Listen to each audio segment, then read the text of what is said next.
right, well, this is Aaron Squire coming to you guys again. We've got episode 61 coming at you. Return of the Squire. Bum, bum, bum, bum. Okay, well, that was a little bit much. But anyways, we're in a new location here, for me at least.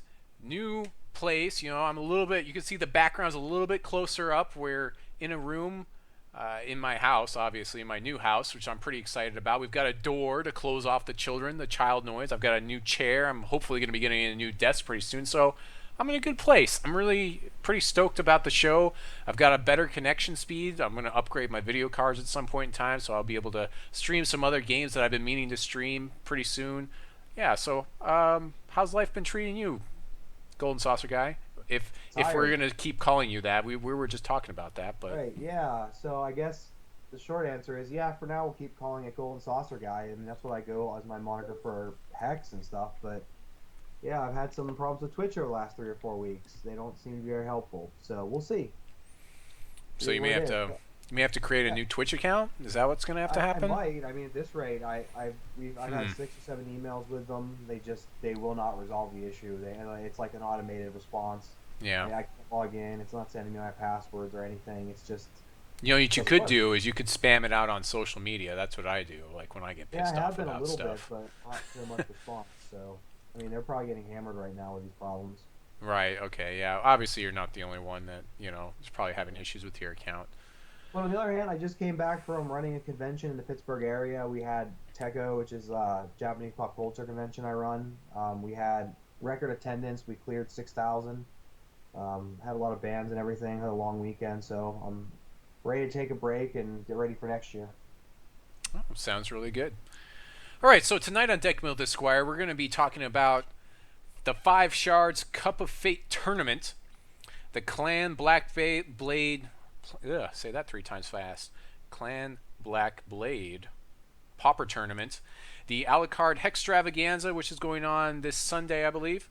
The Hex update, and we're going to do a Deck Doctor, and I couldn't come up with something to do, so we decided we're going to do something Diamond. We may do some sort of tricolor. We may end up playing Gore Feast in there or something. I'm not sure, but we'll see when we get there. So let's dive right in with our first point of business, as it were. The 5 Shards this season is finally coming to a close. We've got the Cup of Fate tournament, May 9th. Next month.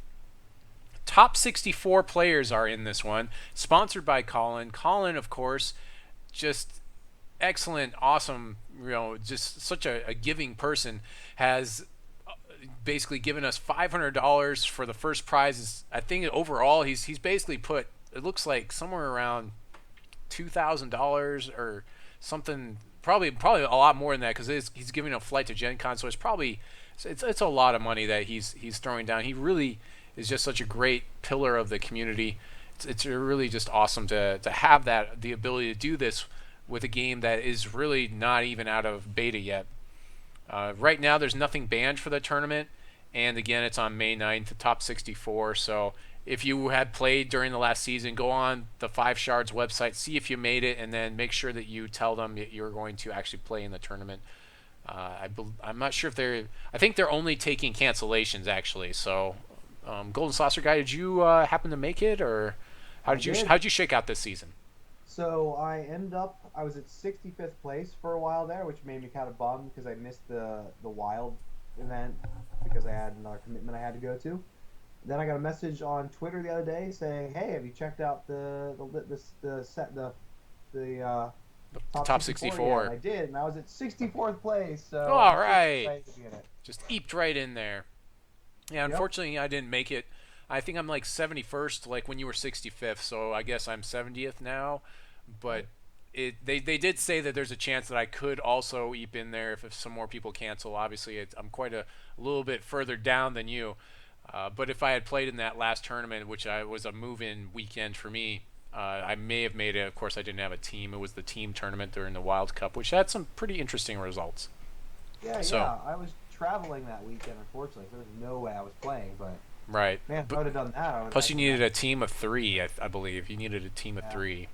There were people asking around from what I saw, so I mean, it might have been a chance for me to jump in on that one. But still, I mean, maybe the ultimate solution to our problem is we, start looking for a team. Yeah, yeah, or form one, the Squire team or the Squire Saucer team. Night's Squire's Watch.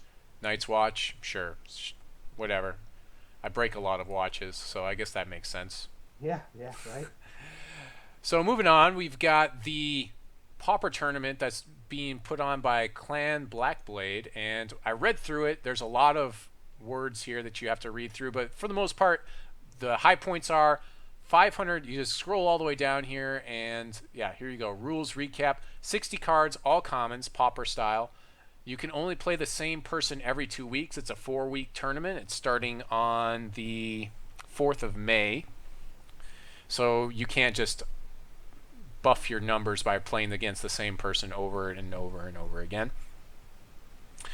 It's the best of 3 using. I think that I would prefer to use the sparring queue, but it's a best of 3 games. I'm not sure. I didn't read to see if there was any reserves that are being allowed.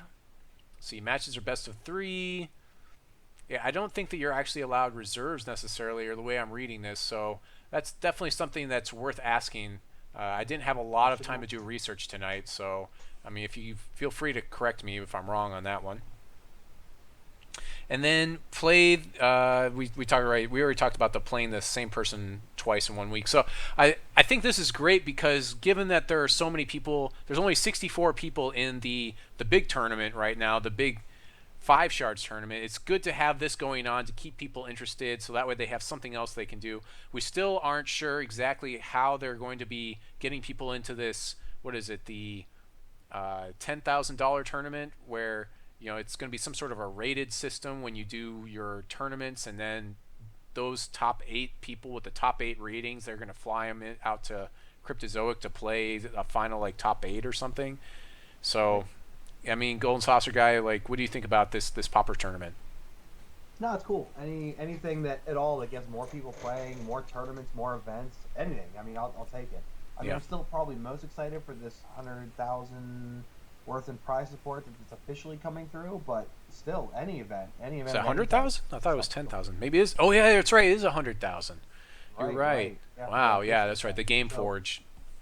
right, just the fact that we have so many events, that's so supportive of the community, and that's what you need. I think we need more players getting into more different types of events.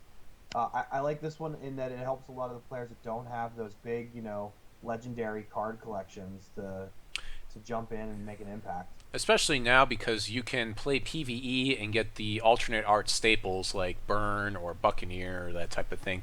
Although it would take the average person a very long time to do so. I mean, so I have Kickstarter gold basically because I get additional gold because of I have the Guild Master, right?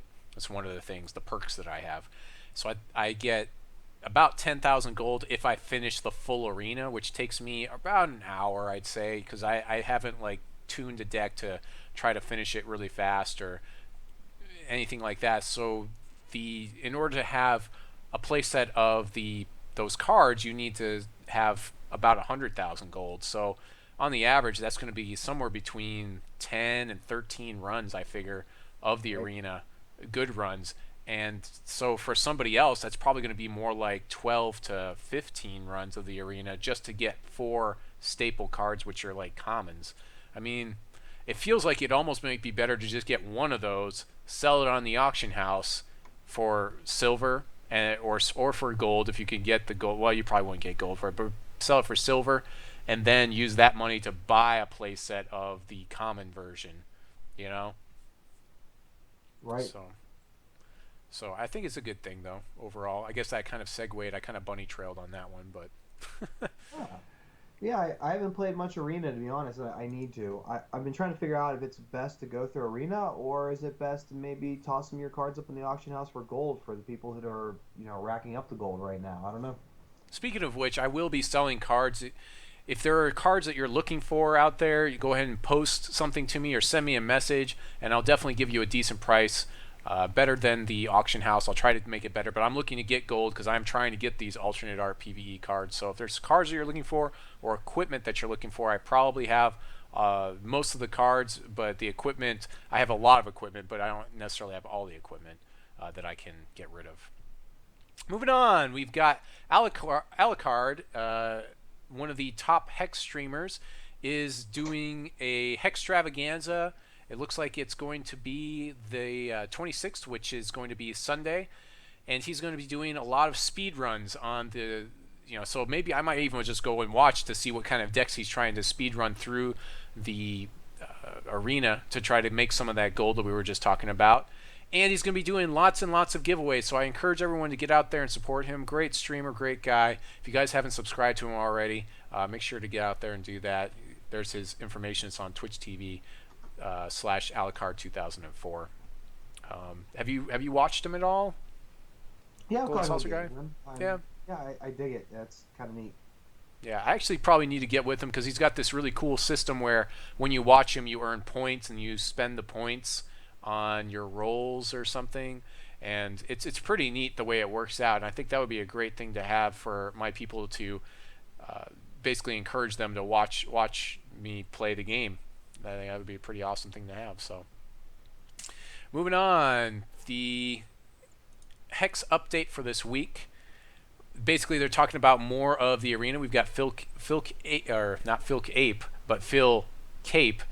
talking to us about some of the arena stuff going on. He's basically talking about how hard it was to come up with a wild sapphire deck. So they came up with a seaweed behemoth, very similar to some sort of a swamp thing type of a theme deck, and that's the direction they went. I actually haven't had too much trouble with this deck particularly, but it may have gotten a little bit better recently with the addition, with some of the changes. I don't think the original had like Storm Cloud. There were some other things that weren't in the original deck, so very much different than what it was. It's got those extra charges, mostly a charge-based deck. So yeah, if you have a slower deck, it can definitely get out of hand on you. Really, relatively, like if you don't have a good control of the game, probably mid game, I'd say. I mean, you're probably dead. Yeah. The main thing is with this one, the Eternal Drifter has been fixed. I believe that guy has been fixed, and that was kind of a big deal because he used to hit the table, and you're just like, okay, it's a 6/6. I'll just Gore Feast for the win. Although you could still probably do that. So did Phil Cape actually create the Filk Ape? I mean, it can't be coincidence. Well, most of the people in the studio, as I understand it, they're designers and developers. They get like a little, a tip of the hat type of thing for their own promos. There are other people that have decided not to, so you can opt out of it type of thing. But speaking of which, I was told, just as a little tidbit of information, that my promo or my actually, I need to move this. This is in the way of the thing there. So at my backer level, I actually have a vanity card, which will be getting released in set 3. So look out for that in a future episode of Deck Builder Squire. They said that they should be sending it over to me, so that way I can spoil it on the show, which would be pretty cool. I haven't actually gotten to spoil anything on the show at all. Wow. I don't think. I don't think I've ever spoiled anything on the show, but I've had some pretty great guests on. Yeah, that's crazy good. You get to be a freaking all-star for a week. Yeah, for one card, Yeah, well, whatever. It's a celebrity over here. Yeah. Moving on to the VIP. So there's a VIP this weekend. I am not playing in it because I haven't been playing in it because all I did was the Kickstarter. I didn't get the VIP for a year or 2 years or whatever was allowed. But if you do have VIP, make sure you're getting out. It does kind of give us some idea of the metagame, but we're still seeing some of the typical things that we see. We're seeing those Blood Diamond controls and those Gore Feasts, those Ruby Sapphire Gore Feast decks. The Mono Sapphire has kind of made a resurgence, which is good. Once people figured out that Reese the Crust Crawler was good. And what else is out there? Just probably still some mono rubies. Not as much mono or wild decks as I would like to see. I've been on kind of a wild bender, so I think I'm going to try to build a lot more decks that aren't related to wild. Starting with this episode, and then maybe I'll make a full circle eventually. So, are you going to be playing in this weekend, Golden Saucer guy? I don't think so. I have a couple things planned for this weekend, so we'll see. I'm going to be doing a little bit of work, but no, probably going to skip it. Unfortunately. I would like to, but no time. Yeah, that's how it goes sometimes. Hey, welcome House of Dragonius. Dragonius. Welcome to the show. We really appreciate you being here. Make sure to stick around after the show. As we do, we always give away some stuff, usually a draft pack. If you're the only one in the channel, then you're following me, then that makes it easy. We won't even have to roll. Yeah, rule number 1, click that follow button. You're working on Wild Deck using Dream Stag and Briar Patch. Well, we're actually at the part of the show where we can start working on a deck. We've actually run through all of the news for today already, so we have actually a lot of time to run through a deck. If that's the one that you'd like to run through, I'd love to work on a wild deck for you. This is Deck Build at the Squire, where we try to do our best to talk about certain concepts, and yeah, I'd love to build a PVE deck for you if that's what you'd like to see. So I know there's a 30-second delay. We'll just go ahead and go over to the editor. Right now it's called Diamond something because I was going to try to build a Diamond deck. But if you want to build some sort of a wild deck centered around Dream Stag, I'm all about it. We can go for it. The nice thing about playing wild in PvE is you have less things to worry about in the typical than you do in the typical metagame. So you can kind of play wild and do fairly well with it, is what I found. Oh no! This game is for the this show is for the followers. We're here to basically go for you guys. Like, I didn't have a specific deck. I really want to do what some of my followers are looking for. So let's do the Dream Stag deck. So if you haven't seen this yet, this is the TCG browser and deck builder. I highly suggest you use this to build your decks. It does a lot of good analysis up at the top here for you. And it has all the cards in the game, and you can kind of keep track of your collection, all that sort of thing, in a web-based environment. Very, very good for doing that sort of thing. So we're going to go to my profile.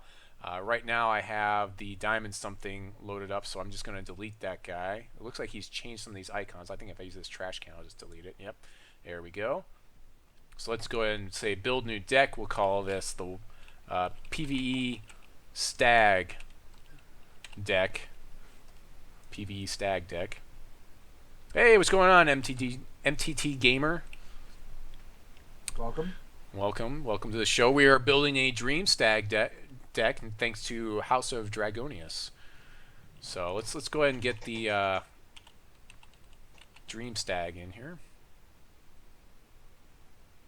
Yep, there it is. So looking at Dream Stag with the theory crafting that we're going to do, it says when you gain a wild threshold, a random troop in your hand gets +1/+1. So this is very similar to a lot of the other things that we're seeing right now, where you need to play a hefty amount of troops in your deck. You don't have to play all troops, but a very good amount of troops. It's nice because it's going to really pay off for you having those troops. So maybe we'll play a deck that actually draws cards. Maybe go into Ruby. I typically go into Ruby, but we could also go into Sapphire to get that card draw. It sounds like I really want to have cards in my hand for this guy's buff to go off. Is what the biggest problem I'm seeing with him is he's got that double wild threshold. But Sapphire can help out with that with some of the card drawing. So I feel like kind of going into Sapphire. I mean, what do you think, Golden Saucer Guy? Where would you go with this?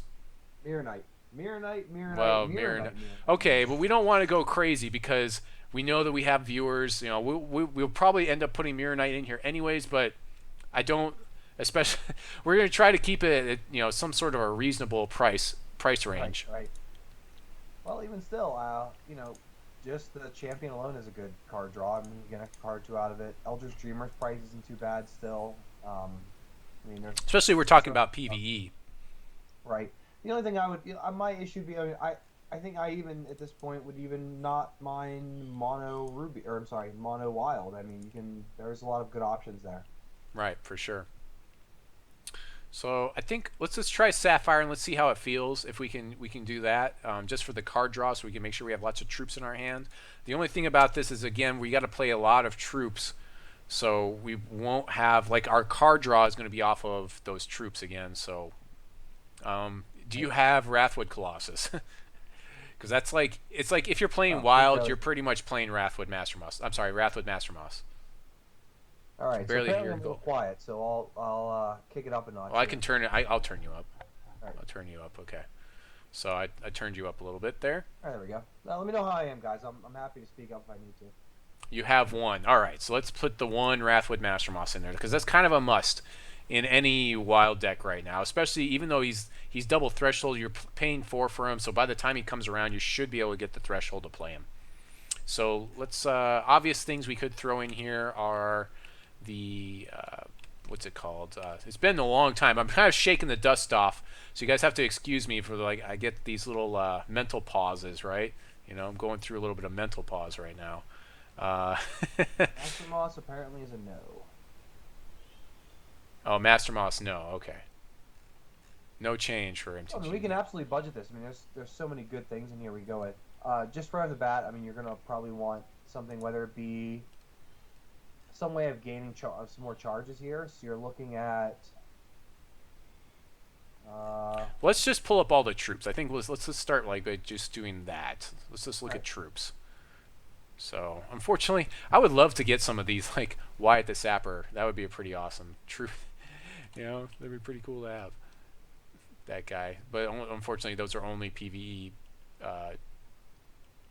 cards only for the your opposing PVE dungeon person. Do you have Ancestors Chosen? That would be a good one. Or Cluckadon. Rootfather. He has a Rootfather? Alright, we'll throw a Rootfather in there.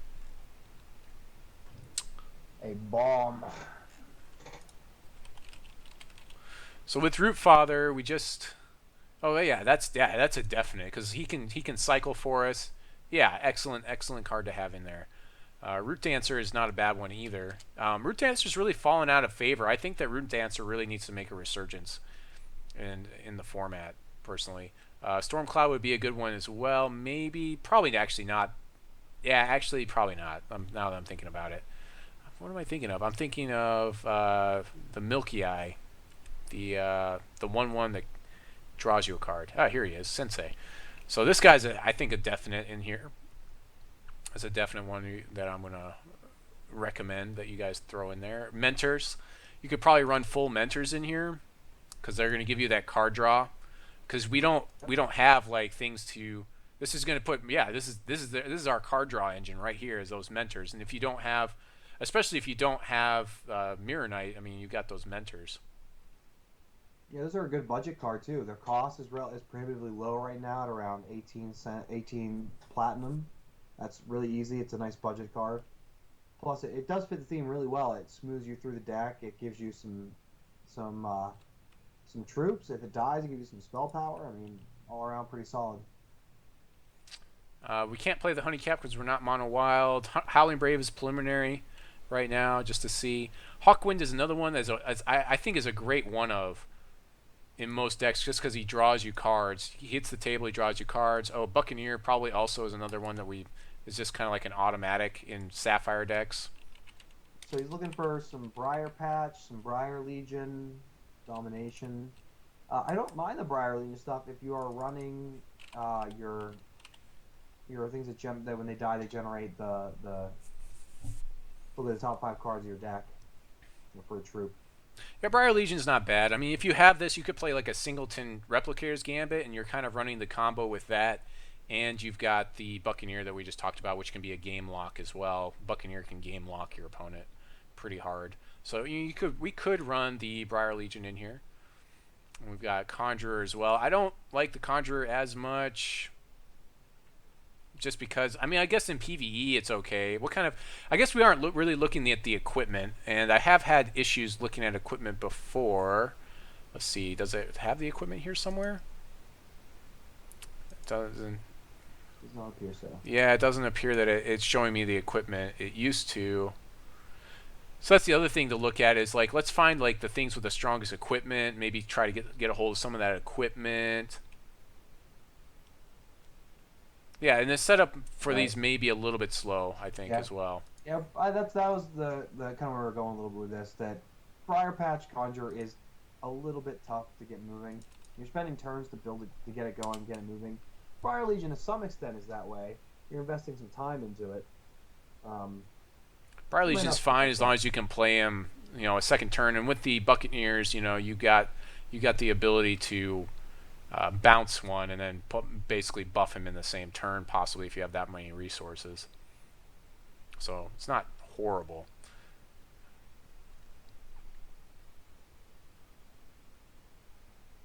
Oh, Briar Patch Bracelet, okay. Let's see. If you have Reese, you're pretty much going to run a Reese in here. I'm guessing you probably don't have Reese. That's another chase card. Philcape, maybe you could run him in here, but he doesn't really do much for this deck. If you're using that card that gives you guys plus. Oh, if you're, oh yeah, he kills all of your Briar Legions though. Yeah, he's gonna kill your stuff you pump with the stag as well. If you have Jadim, you could run Jadim in here. She'd be really good. I guess we're just kind of like spending. We got plenty of time, so we to spend on this deck because we've kind of not had a lot to talk about this week. Thorntongue Snapdragon is not a bad one to have in there. Maybe as like a 1 or 2 of. That lethal is really nice. Instead of running the champion, we could also run the one that gives all your guys +1/+1. What's his name? Instead of running Bertram the Brigand, or was it Wyatt the Sapper? Wyatt the Sapper draws you a card when you have 5 charges, but and I keep forgetting his name. The champion. I have to uncheck a whole bunch of things. Champion type. Champion. Okay, where is he?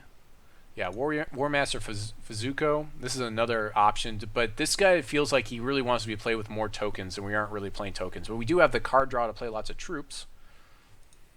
So, I mean, that's another option for the deck, depending on how heavy wild you are. If you feel like you just are typically going to hit your double wild threshold instead of your double sapphire, maybe that's a better way to go. I still think that there's a chance that he could have been competitive this season, but it just didn't happen for me with him when I tried. Yeah, I used Fuzzuko in my wild sapphire deck with the Rhino gem socketed to, what was it? I'm trying to get the name of the deck I was using. But that's when I went 5-3. I was 5-0 undefeated until I got to the last rounds 6, 7, 8. Didn't turn out so good. I'm seeing if I can turn up my volume a little Azure bit. Maybe Fate, that's what it was. Maybe that'll help for. Maybe you can hear him better now. Oh, it's a bummer.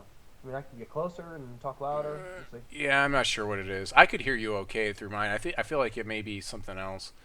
Earig would be okay for this deck, but not amazing. Probably not really worth it, honestly. I'm trying to see what kind of things do we really want to buff. Probably something with Crush, I would think. Something like the if you have Constantina, she's an easy in on this deck if you have her. That's a 3/3 for 2 wild, but it's double wild threshold. Savage Lord could be pretty interesting for this deck if you have a play set of, if you have a lot of dinosaurs, basically. If you have like a play set of Cluckadon and a play set of the Raptor and maybe a couple of the other dinosaurs, this guy could be pretty interesting for this deck. Gives you that card draw that you want to have, gives your dinosaur troop speed. That could be pretty interesting. I like Cluckadon. I'm a fan. I mean, it's not that killing a 1-drop isn't always fantastic, but a 4/4 for 4 that gains you 4 life is just pretty solid. I think the only reason it's not getting more play is because we have a Wrathwood Master Moss running around. Yeah, the Wreckasaurus is a nice buff to our field. He doesn't see a lot of competitive play, but again, we're in PvE, so we don't have to worry about it as much. We don't have to worry about him getting killed like right off the bat or having a bad matchup. He can definitely break a bad stalemate. The computer right now is still having trouble with a lot of special abilities, so it has trouble reading how much crush damage to deal with. I think they fixed that, but the Swift Strike it has trouble with. Some other things. There's definitely some issues still with the AI in the game. Mentalist wouldn't be a bad one in here to get those extra card draws necessarily. I mean, it might work as a buff, like as a 2 of, maybe.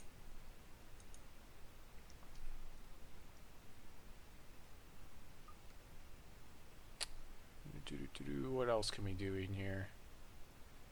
You know what might be okay? Well, no, that probably wouldn't work. I was gonna say the bunny that puts things in your hand. Do you have Constantina? There's that Constantina.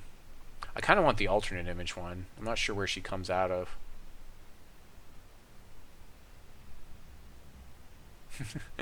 AI issues, you don't say. Yeah, they're there.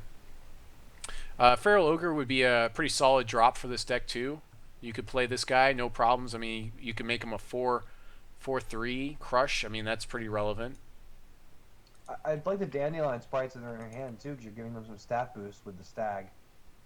You could play a Singleton Gobbleglade, which I'm not sure if that really counters any specific things in the arena though, that are like constant heavy. Maybe like Corey. Corey a lot of times he'll screw up the field and then things will turn into constants, and sometimes it'll be a constant that really hoses you, but I mean, that's the only thing I'm thinking of there. I mean, the main meat of the deck seems to be the Sensei with all of your mentors. I mean, that seems to be where you're kind of headed. Yeah, the Dandelion is nice because, you know, if you're going to play Dandelion Sprite, I think you're kind of more headed towards playing the champion that's Fuzzuko, because, you know, you can buff it. It's got Spellshield, it's got the flight, it's got a lot of good attributes that you want to have, and, you know, you buff it, it makes it that much better. If you're playing Dandelion Sprite, though, I would think that you're probably also going to be playing some other buffs for it. So you might play the Root Dancer, Wild Root Dancer, if you've got those. And those have actually really plummeted since the beginning of the game. So I think they're a lot cheaper than what they used to be. A lot more attainable.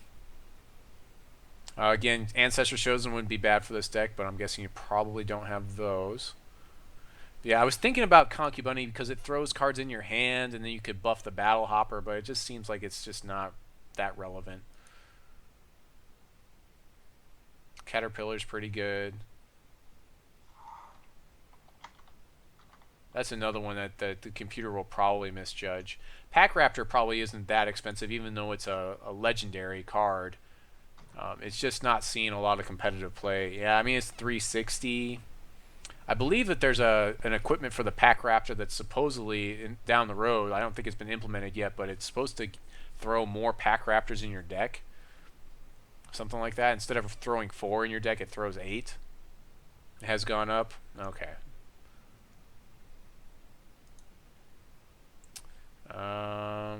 Yeah, I mean, we're kind of sitting where we want to be. I think most of what we want is again with the mentors and the Moon'ariu Sensei. That's most of what we want. Let's take a look at this. Oh, actually, I almost missed this guy. That's basically another Moon'ariu Sensei. The best part about this guy is when he leaves play, you draw a card. So it doesn't matter if they place him out of play. If you bounce him with Buccaneer, he's going to draw you a card. And he's got that evasive action. So another great troop to buff and to draw you more cards. You have more troops.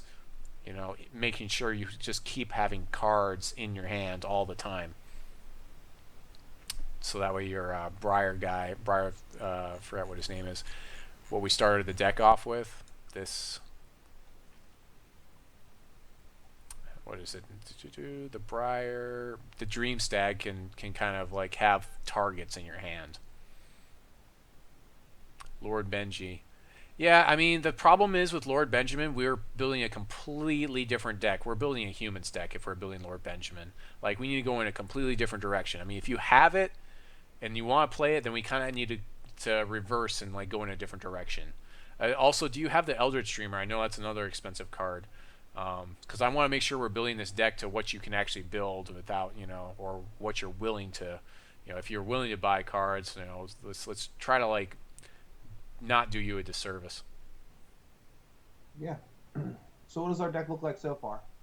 Tons of troops. We need to actually look to see if there's any spells we need to throw in here, because we can throw probably about 8 spells in here and be okay. But we got about 47 troops right now in the deck. Well, I think we're he doesn't have Eldritch Dreamer anyways. Charges. Is it when you... no, it's when you gain wild. So we definitely want the Chlorophyllia, and we want to definitely keep the Howling Braves. Yeah, those the combo is Howling Brave plus Dream Stag. So we may actually go mono wild with this, but I am liking some of the things we're getting in Sapphire. Like, you know, we got the Phoenix Guard Messenger, the classic Buccaneer.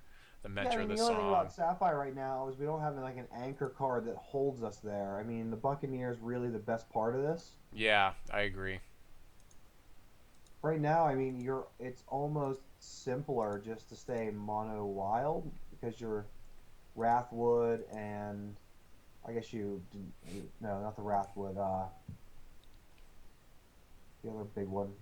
Oh, yeah, the Rootfather that he's got. Right.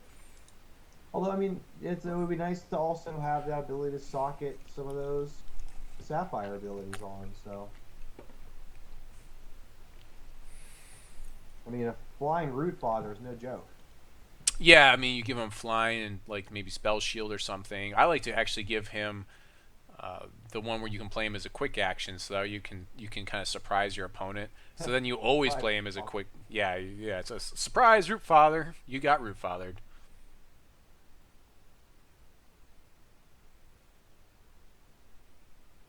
Yep. Yeah, I think the mono wild, as his point would say, that every shard is a potential buff, and that's probably your strongest reason to stay mono wild. Yeah. Yeah, I agree. We may actually end up going mono wild. Even yeah, it's funny. We got a crackling wit that doesn't really do very much for us. If we were in diamond now, we could actually use that to keep buffing more wild with. Well, they only have one card that buffs wild, unfortunately. But if we were in diamond, we could do it. But yeah, Same with it really wouldn't be worth it. crackling sprouts. Um, Focusing on the mono wild portion.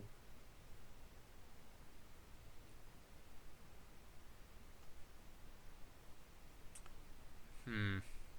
Yeah, the crackling sprout is kind of good, but it just gives us. It just gives us the. Yeah.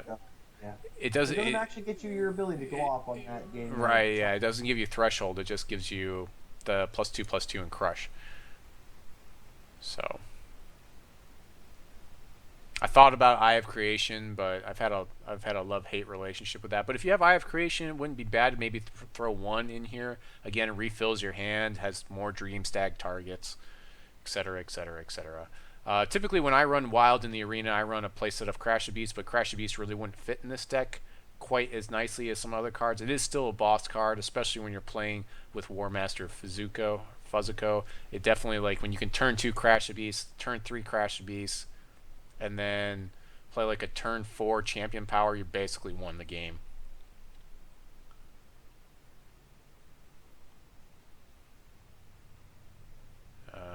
Crash the Beast, of course, puts the 3/3 into play, and then when you play it, every time you play it, it puts one more 3/3 into play. It's got that additive property that they call escalation. Let's see. I'm not sure if there's anything else I really want. Can you think of something that we really should have in here that is with the theme of what we're trying to do? Which is a good idea, though. Yeah, I think we're gonna do that. So that makes things a lot easier when we do that. And we don't have to worry as much when we go mono wild. We may actually, like you said, go back and play the Dandelion Sprite in here, depending on how much we got. Like 33 cards now, though, so we may be okay with just this. Curve is kind of all over the place. Our 2-point range is stupid ridiculous right now, so it's kind of a very stock 2-point range. Yeah, but with Dream Stag pumping your troops, I think that ease of getting troops out is going to be helpful. You're gonna get some charges. You're gonna build those troops up in the 3/4 cost range for stats. I'm just looking at trying to like build like this really crazy fast deck right now. Maybe we may even just play the 4 Wreckasaurus right now. Because it does have Crush. We can buff it when it's our hand. It could come out as a 6/4. That's pretty reasonable. I mean, you're playing low-cost troops. If he has access to even one Oberon's Eulogy, it's a good card to win a late game. So we're back down to 30 cards by doing what we just did. But we still have some pretty good card draw, and we should have a full hand most of the time. We need some speed Well, this is removal. still his deck, so let's see what other cards does he like, and is there anything you'd like to see? He has some 1 or 2 in his collection. Yeah, let's go and swap this over to Wild. We can put artifacts in here, and we have that one really super annoying fight in in the arena that comes up most of the time where your whole field gets swept except for artifacts. So it may be advantageous for us to throw a good strong artifact in here, or two troop, if he has any of them that I can think of. I'm trying to think of a good one for this type of deck. I can't really think of anything crazy good. We got Drows, I guess. You got Infiltrator Bot. If you've got an Infiltrator Bot, you could throw in like one Infiltrator Bot and it wouldn't be that bad here. Again, we're trying to, like, this is a deck where we're trying to tailor it to the person, so tonight we're not really building like anything and everything. There's the Oberon's Eulogy. Fan, if he's got one. It's one of those cards you want. It's going to help you in the late game and not in the early game. I mean, it's the game has gone on. You've lost some troops. You play that. Now a 2/2 troop is now coming out. 6/6, 7/7. We're basically building like a PVE like commons and uncommons type of deck is basically what we're building. Yeah, I mean it's not. Oberon's Eulogy is not an easy access card. That's for sure. Spirit Oracle isn't bad though, but it's kind of expensive. Like the cost of it is expensive. It's 5. Amber Spire Instigator's pretty good, but it feels like we're just playing this like beat you in the face kind of deck that's going to run like 22 shards because you've got 4 Howling Braves and then 4 Chlorophyllia to empty the deck out. Yeah, I don't think you're gonna have an issue getting shards in this one. We're pushing. I think I'm going to throw the Snapdragon back in. Actually, we'll probably just do that. Solid when you're in mono wild. We could throw like charge. We could throw all the charge stuff in here. We could throw the 4 charge Hulk and the 4 charge Bot in here. That wouldn't be bad, especially because we're basically going to be running Fuzzuko now. Right.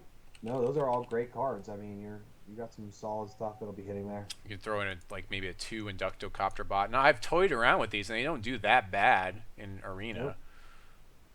Nope. If you have Crackling Vortex, you could run like maybe 1 or 2 of those. If you wanted to run those, that wouldn't be a bad idea.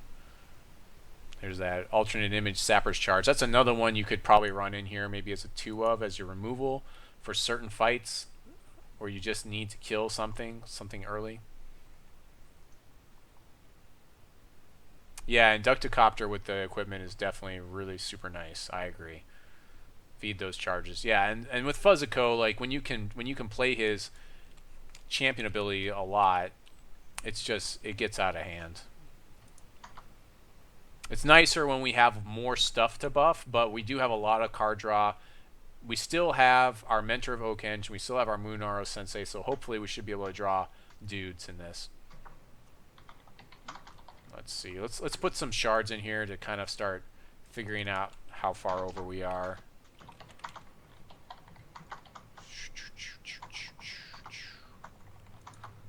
I'm going to turn down a little bit.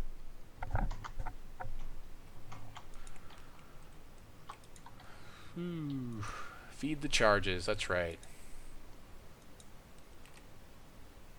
I switched over to Twitter for a moment just to watch Twitter blowing up about the new Joker image that got released. For a new movie? Yeah, they released how the Joker's going to look. Huh. The biggest problem I have with Reactor Bot in here is we've got such a crazy 2-point range. We've got 20 cards in our 2-point range already. And we aren't really building. It's a separate deck. Like that's a charge-based deck. We are trying to build the Dream Stag deck. We're building the Dream Stag deck right now. So let's try to stick with that. I think is what we really want to do. In a sense, too, having the heavy 2 drops, heavy maybe a little bit in the 3. Your consistency is going to be really great, and that's kind of what you need for Arena. You want to make sure that you're hitting in every round. I feel like this is pretty reasonable right now, though. So the Sapper's Charge is like a maybe. I'm not, the biggest problem is it's going to be clunky with the rest of the deck because it's one of those things that, yeah, it can kill some things in the arena and get you out of some sticky situations. You're going to need to like test with it and without it. Again, we just do the basic concepts on the show. We build a deck that will run properly. We use the concepts of a resource curve and all that stuff.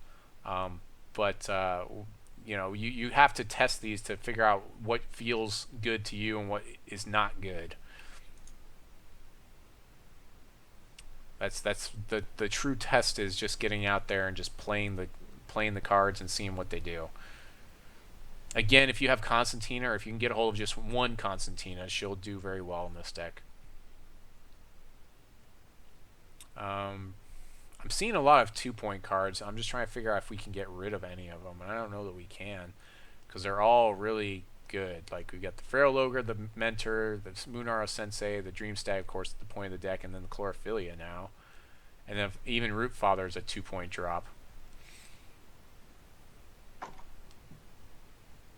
So another cool thing about this deck is if you have the Chlorophyllia equipment has this cool Gardener's Hat. If you can get a hold of that, it will make your Chlorophyllia cost 1, which means that it just basically is a free resource for the turn. Mm-hmm. Kind of. Yeah, it ramps you and it deck thins, and you don't have to worry about, you know, losing a resource for the turn. You basically just use it, and it's all gravy, you know. I went down one on Inductocopter Bot just because it's a weak body. It is in the air. There's most fights it's going to get through, but in other fights, like, it's not really going to get through where you need it to. I guess I can take Charge Hulk down by 1. We're basically building out the curve right now. We've got this curve like this. We went with 22 shards, and the reason why we can do that is because as long as we draw, if we draw 1 shard and a Howling Brave, we're good. If we draw 2 shards, we're good in this deck for the most part. Right. Unless you happen to draw all your like your Thorntongue Snapdragons, which, you know, I guess we can take that down another 1 maybe. Because even if we draw Rootfather, we can cantrip it. We can throw it back in the deck. So I'm just kind of like getting rid of some of the top end right now, so that way we can make sure that we can run. We can play the second thing. But the nice thing is you can kind of count Howling Braves as like half a resource. So it's almost like we're running 24 resources. And then on top of that, you've got your Chlorophyllia as well. So again, if you open up with 2 resources, for the most part, you should be pretty good with this deck. I think a lot of people that are playing the starter deck for Shinhair have not discovered this champion, because I think that would really put it over the edge. And in fact, I think I kind of want to try out the starter deck, the Shinhair starter deck, and just see what happens if I use Fuzzuko instead of some of the other stuff they've got in there, and see how that goes. Or maybe like set a budget where I have to buy Shinhair and figure out like a certain cost, because I have all the cards, but try to like work it out. Oh yeah, I built a Fuzzuko deck that had Charge Bot and a few other things in it, and being able to just get Fuzzuko's ability off twice is pretty good, especially if you already have stuff that pumps your Shinhair. I feel like this is going to be pretty good. So here's what we're going to do. So you may want to keep the Feral Ogres in, but we're going to take it down. We really need to get this 2-point range under control. The nice thing is with anything double threshold in the deck, we're going to be able to play it because we're only playing wild shards anyways. Right. But I felt like I really just needed to smooth out the curve a little bit more. I mean, it looks pretty good. We basically have 19 cards here because this Rootfather kind of counts in here. Another thing I think you're going to want to do, because you're playing Fuzzuko and you've got your Rootfather, for his major slot, I would probably go with the one where it makes rhinos. I'd probably go with that one. Where is it? Dominance? Whichever one it is that makes rhinos. I'm hovering over it. It's not telling me. Oh, there's Spellshield. So Dominance. Dominance, every time you deal damage to your opponent, it's going to make a 3/3 Rhino and put it into play. So the combo is, if you have this in play plus Wreckasaurus, you're going to get crush damage through, so you get your 3/3 Rhino, hopefully, in most situations. The other thing you'll probably want to do is throw on your Conservation, just to give him that Spell Shield. Very few PVE decks can deal with Spell Shield. There's like the Inquisitor deck, right, that has Extinction, but it only has like 2 or 3 Extinction in it, and it doesn't really draw cards. So Spell Shield's going to do pretty well for you in the arena. Your other options here as Mono Wild is +1/+1, pretty underwhelming. And then we've got for this troop, and then we've got, when this troop enters play, give other troops plus power and plus toughness equal to his power and toughness, which could be okay. Maybe if you had like Infiltrator Bot in play, you could punch. Even if you have you punch through for 11 damage. It's great anyway. But if you also you're looking at possibly anything with trample at all, or I'm sorry, anything with crush at all is great. Right. So I would say that I would probably go with those two. I mean, the spell shield is, yeah, head and shoulders. That's what you're probably going to want to have here. It's not letting me change the gems. And the one where basically it creates rhinos, which was, I forget what it was called. Maybe if I click on it here. So it looks like dominance and conservation. And the fun thing is that both of these require that you have double threshold, which you're going to have in this deck because you're mono wild. You may again try to throw in some removal, so probably survival of the fittest, or we had Sapper's Charge, probably one of those two cards. Probably Sapper's Charge, because if you look at your deck, chances are most of the cards in our deck, there's a very good chance, in a void especially, that these cards are not going to be that big, and so you may not be able to fight things without trading, and you really don't want a 2-for-1. I feel like Survival of Fittest is really that ramp deck that wants to play bigger things. That's mostly what you want to do. There's a chance that you may not want to play Chlorophyllia in here. You may want to play more of these Feral Ogres or something like that, just because you're going to hit more dudes and you have more dudes in your hands, which means that Dream Stag has more targets. But the deck thinning on it is great. Plus, if you have that headgear, the Gardener's Hat equipment is just freaking amazing. Looks like Dream Stag has 2 pieces of equipment. When this deals damage to opposing troop, create a wild shard and put it into your hand. I guess that's pretty good because then you can use his ability. And then Dream Stags have all your troops in your hand get +1/+1. So basically it adds another one. So it's basically +2/+2 instead of +1/+1. Yeah, that's pretty good too. So yeah, I mean, I guess if you have those equipment, you're probably playing those as well. So that's pretty much the deck, I think, for PvE here. This is pretty cool. This is our first PvE deck we've actually built on the show, I believe, where we've actually looked at some equipment and stuff, and we can actually play it in PvE. So I really hope that. What are my thoughts on Wild Growth in the deck? If I was to play Wild Growth in this deck, I would play 1 in the deck. The big thing is it's going to get thrown back into the deck. If I was going to play a Wild Growth type of card, I would play Wild Aura instead, just because I really don't want it to be in the deck for me to draw, and then Wild Stag has less targets. That's the only reason why. But it's not a bad thing to have in there. I've seen people play 4 of it. The other issue with Wild Growth or any type of buff card is if you have no troops to buff, then it doesn't do anything for you. So you do always have to balance that, or at least I feel like I do. But I have seen people do very effectively well by playing like 4 Wild Growth, and they'll go in with 1 troop, and I won't block it, and then all of a sudden it's Wild Growth 3 times. But chances of that are probably not going to happen that often. Plus, they're just asking for you to respond to that and then 4-for-1 them. So, I mean, in a competitive sense, and the computer is getting a lot smarter. So we'll just recap the episode, close it out, and then do the prizes. And really appreciate everyone for coming out. This is our inaugural Return of the Squire episode, so I really appreciate that. So tonight on Deck Build with the Squire, we talked about some of my room upgrades and why it's so quiet tonight now that I'm behind a door and I don't have to worry about children noise so much. We talked about the 5 Shards Cup of Fate tournament, and make sure you're getting out to support all the people that will be playing in that. I know that Golden Saucer guy is going to be playing in it. I may or may not be able to get into it because I'm just out at 70, I guess now. It's the top 64. Then there's the Clan Black Blade. It gets me every time, this Clan Black Blade Pauper tournament that's going on. So if you have 5 gold, get out there and play that. It's all commons. We might make a Clan Black Blade Pauper tournament deck next week on Deck Build with the Squire. Alucard is giving away a ton of cards on Sunday, so make sure you're getting out to him. His Twitch TV / Alucard 2004, I believe, is his Twitch TV, so make sure you're checking him out. And he's giving away a lot of stuff. He's going to be doing some PvE stuff.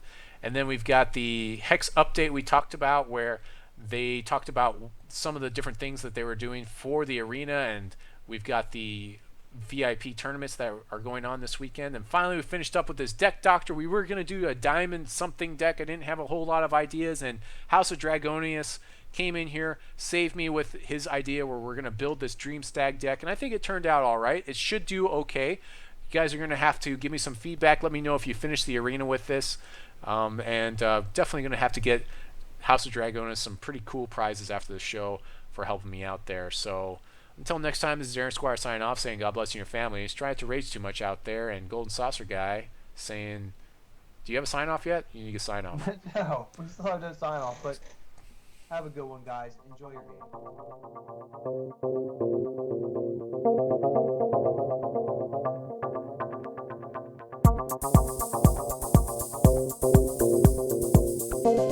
game.